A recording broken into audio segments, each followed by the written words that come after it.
జగన్మోహన్ రెడ్డి ఇప్పుడు ఎన్నికల పర్యటనలో తాను ఆంధ్రప్రదేశ్ ముఖ్యమంత్రి అనేది మర్చిపోయి ఇష్టం వచ్చినట్టుగా మాట్లాడుతూ ఉన్నాడు. నిన్న ఈసీ ఈయనకి ఒక నోటీస్ కూడా ఇవ్వటం జరిగింది. మీరు ఎలక్షన్ టైంలో మాట్లాడినటువంటి భాష మీద వివరణ ఇవ్వమని కూడా కోరటం జరిగింది. నా ఇష్టం వచ్చినట్టు నేను మాట్లాడతా, నన్ను అడిగేది ఎవరు, మీ దిక్కున్న కాడు చెప్పుకొని పోండి, నాది ఇదే పద్ధతి. నేను చంద్రబాబు నాయుడు తిడతా, పవన్ కళ్యాణ్ తిడతా, తెలుగుదేశం పార్టీని తిడతా, ఏం చేస్తారో చేసుకోపోండి అని చెప్పని ఒక ముఖ్యమంత్రిగా కాకుండా ఒక అలగా వ్యక్తిగా మాట్లాడటం అనేటటువంటిది చాలా బాధాకరమైనటువంటి విషయం. ఆయన వైసీపీ అభ్యర్థులకు టికెట్ ఇచ్చేటప్పుడు కూడా ఎవరైతే బాగా తిడతారో వాళ్ళకే టికెట్లు ఇచ్చాడు. కందుకూరు ఎమ్మెల్యే మహేందర్ రెడ్డి బాగా తిడితేనే నీకు సీట్ ఇస్తానంటే నేను తిట్టను పో అని అంటే ఆయన సీట్ ఇవ్వాల. బాలశౌరికి కూడా సీట్ ఇవ్వాల. నువ్వు బాగా చంద్రబాబు నాయుడిని పవన్ కళ్యాణ్ తిడితేనే నీకు సీట్ ఇస్తా ఉన్నాడు. అలాగే పార్థసారథి తిట్టమంటే నేను తిట్టను అని చెప్పాను అన్నాడు. అసలు ఇదేం కల్చరో నాకు అర్థం కావట్లా. ఎవడైతే బాగా తిడతాడో చంద్రబాబు నాయుడిని పవన్ కళ్యాణ్ని వాళ్ళకి సీట్ ఇవ్వటం అనేటటువంటిది అసలు అర్హత ఏంటో నాకైతే అర్థం కావట్లా. ఒక కొత్త కల్చర్కి జగన్మోహన్ రెడ్డి తెర లేపాడని చెప్పని నేను అనుకుంటున్నా. ఇప్పుడు ఎలక్షనీరింగ్ టైంలో ఇష్టం వచ్చినట్టు మాట్లాడుతూ ఉన్నాడు జగన్మోహన్ రెడ్డి. మదనపల్లిలో ఏమంటాడు ఆయన, చంద్రబాబును అరుంధతి సినిమాలో కామవాంఛతో రగిలిపోయే పశుపతి పాత్రతో పోల్చి ఆ విధంగా చెప్పడానికి ప్రయత్నించాడంటే ఎలా అర్థం చేసుకోవాలి మనం? అలాగే మరుసటి రోజు పూతలపట్టు సభలో నేరాలు చేయటమే అలవాటుగా ఉన్నటువంటి చంద్రబాబు నాయుడికి ప్రజలకు మధ్య యుద్ధం అంట.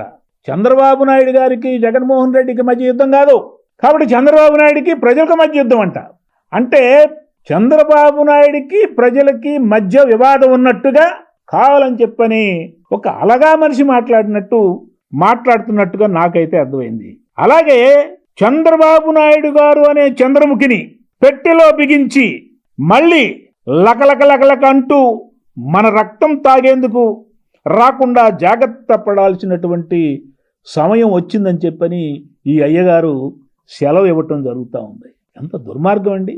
అంతేకాదు నాయుడుపేటలో ఆయన మాట్లాడుతూ ఈ అవాతాతలకు పింఛన్లు ఇవ్వకపోవటానికి కారణం చంద్రబాబు, ఎందుకంటే వాలంటీర్లు తీసేయమని చెప్పని ఈసీకి రిప్రజెంటేషన్ ఇచ్చింది చంద్రబాబు నాయుడు తెలుగుదేశం కాబట్టి వాలంటీర్లు తీసేయటం వల్ల 1వ తారీఖున అవ్వాతాతలకు అట్లాగే ఎవరైతే వికలాంగులు ఉన్నారో వాళ్ళకి పింఛను ఇవ్వలేకపోవటానికి చంద్రబాబు నాయుడు కారణం. మండు టెండలో ఈ అవ్వాతాతల్ని మంచం మీద తీసుకురావటానికి ఇంటికి అట్లాగే అక్కడ ఉన్నటువంటి సచివాలయానికి తీసుకురావటానికి కారణం చంద్రబాబు నాయుడు గారు. అందువల్ల అవ్వాతాతలు దాదాపు 31 మంది చనిపోయారు, వాళ్ళు ఉసురు కొట్టుకుంటాడని చెప్పని ఈ జగన్మోహన్ రెడ్డి సెలవు ఇస్తాడు. ఎంత దుర్మార్గం అండి. అసలు నీ దగ్గర డబ్బులు లేవు, నువ్వు దొంగాట ఆడావు, ఒక నాటకం ఆడావు, మోసం చేశావు, నీ వల్ల జనం చనిపోయారు 31 మంది. దానికి చంద్రబాబు నాయుడు ఆడిపోసుకోవటం ఏంటి? ఇవాళ దర్శి సభలో లబ్ధిదారులతో సమావేశం పెట్టి లబ్ధిదారులకు ట్రైనింగ్ ఇచ్చి వాళ్ళతో తిట్టిస్తా ఉన్నాడు. వాళ్ళకి ట్రైనింగ్ ఇచ్చి జగన్మోహన్ రెడ్డి ముందు ఆ విధంగా మాట్లాడుతున్నారు, బయటికి పోయి ఏ విధంగా మాట్లాడతారు? చంద్రబాబు నాయుడు గారు ఏ తప్పు చేశాడని చెప్పని లబ్ధిదారులు జగన్మోహన్ రెడ్డి ఆహా అని చెప్పని ఓహో అని చెప్పని అంటారు. జగన్మోహన్ రెడ్డి దుర్మార్గం చేస్తున్నాడని తెలియదా? అట్లాగే అమ్మఒడి విషయంలో మోసం చేస్తున్నాడని తెలియదా?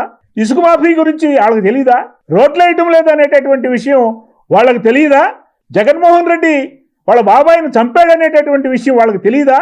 ఇవన్నీ కప్పిపుచ్చుకోవటానికి లబ్ధిదారులందరూ మా పక్షాన ఉన్నారని చెప్పని ఇవాళ తనకిష్టం వచ్చినటువంటి తన కూలీ మీడియాతోటి ఇవాళ లబ్ధిదారులతో సమావేశం పెట్టి చంద్రబాబు నాయుడిని తెలుగుదేశం పార్టీని పోసుకోవటానికి ఆ మీడియాని ఉపయోగించుకోవటం అనేటటువంటిది దుర్మార్గం అని చెప్పని నేను తెలియజేస్తూ ప్రజలందరం కూడా అప్రమత్తంగా ఉండి ఈ విధంగా చంద్రబాబు నాయుడు గారి మీద తెలుగుదేశం పార్టీ మీద విష ప్రచారం చేస్తున్నటువంటి ఈ 5 సంవత్సరాలు దుర్మార్గమైనటువంటి పరిపాలన చేసి ఆంధ్రప్రదేశ్ నట్టేట ముంచి విద్యావంతుల్ని, యువకుల్ని, నిరుద్యోగుల్ని, మహిళల్ని అందరినీ కూడా సర్వనాశనం చేసినటువంటి ఈ జగన్మోహన్ రెడ్డి మళ్ళీ అధికారంలోకి రాకూడదు అనేటటువంటి లక్ష్యంతో అందరూ పనిచేయాలని చెప్పని ఈ సందర్భంగా మీ అందరికీ నేను విజ్ఞప్తి చేస్తా ఉన్నా.